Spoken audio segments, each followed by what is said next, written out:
Good afternoon all. Here we are again continuing with the previous videos operating system structures. So coming to operating system structure, there are different types of structures. First one is a symbol structure.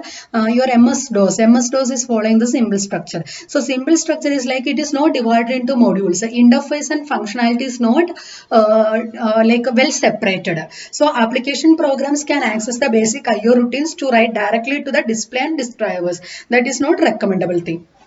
So this is a pictorial representation of MS-DOS layer structure. You have application programs, resident system program, MS-DOS device drivers and ROM BIOS device drivers. Next one is Unix. Unix limited by hardware functionality. The original Unix operating system had limited structure. In the Unix OS consists of two separable parts, system programs and kernels.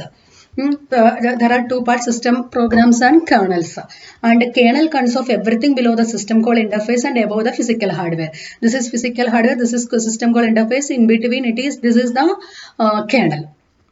And the kernel will be responsible for CPU scheduling, memory management and other operating system structures. So large number of functions will be taken care by kernel, that is Unix system structure. Next one is a layered operating system. In layered operating system, OS is broken into number of layers. So you can see layer 0 to layer n, and each layer rests on the layer below it and relies on the service provided by the next lower layer. So layer 1 is depends on the layer 0, layer 2 is depends on the layer 1, like that. And layer 0 is hardware layer and layer n is the user interface. And this is total independent layer. This is the dependent layer. Typical layer consists of data structure and routines that can be invoked by higher level layers. So whatever the data structure with the layer 0 can be invoked by the layer 1. Layer 1 data structure invoked by the layer 2. And next one is a microkernel system structure. Microkernel system structure, here non-essential services will be removed from the kernel part, and the removed part will be known as the user space. Communication take place between the user module using the message passing system.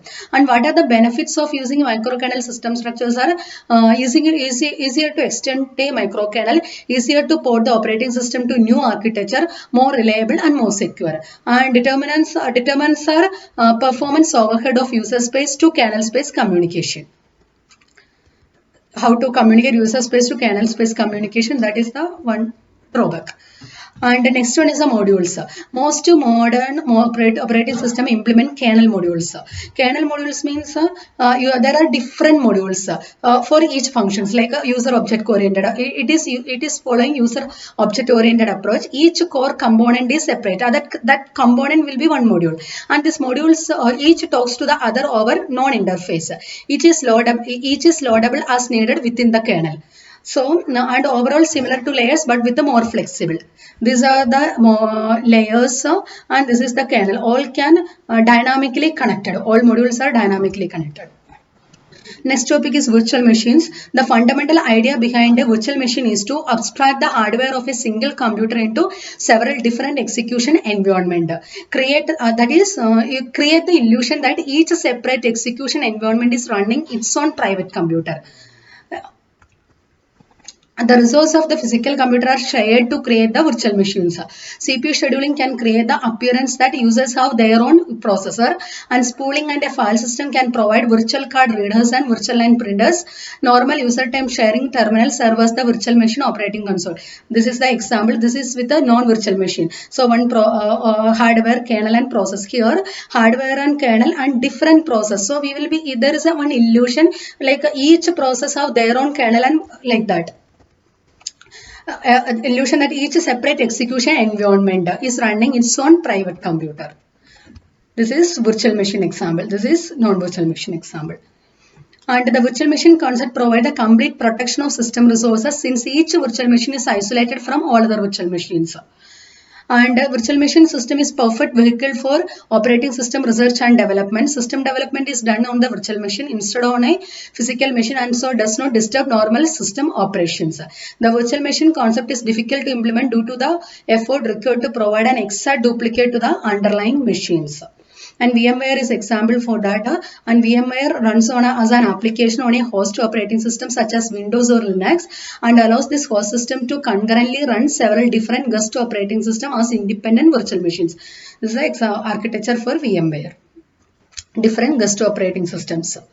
So a host system to concurrently run several different host operating system as independent virtual machines. It will be running as independent virtual machines, guest operating systems. And the next example is Java virtual machine.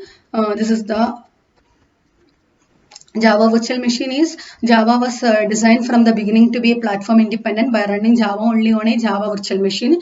And Java source code is compiled into Java bytecode in .class files. Java bytecode is binary instruction that will run on the JVM. The JVM implements memory management and garbage collection. JVM consists of class loader and Java interpreter. Class loader load compiled .class files from both the Java program and Java API for the execution of Java interpreter. Then it check for the class.file for validity. This is VMware, and Java virtual machine is another example for virtual machines. I hope all of you understood the topics. Thank you.